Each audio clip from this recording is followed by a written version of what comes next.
Bau aroma kucing bisa sangat mengganggu, ya. Ada beberapa cara untuk menghilangkannya. Nih, bersihkan kandang secara rutin. Pastikan kandang kucing kamu bersih dan kering. Ganti pasir kucing secara teratur, dan cuci kandang dengan sabun dan air hangat. Gunakan produk penghilang bau.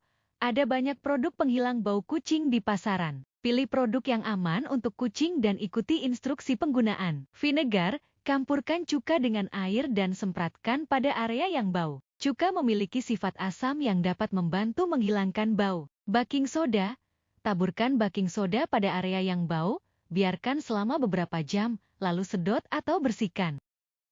Itu beberapa cara yang bisa kamu coba. Apa kamu punya cara lain yang sudah kamu coba?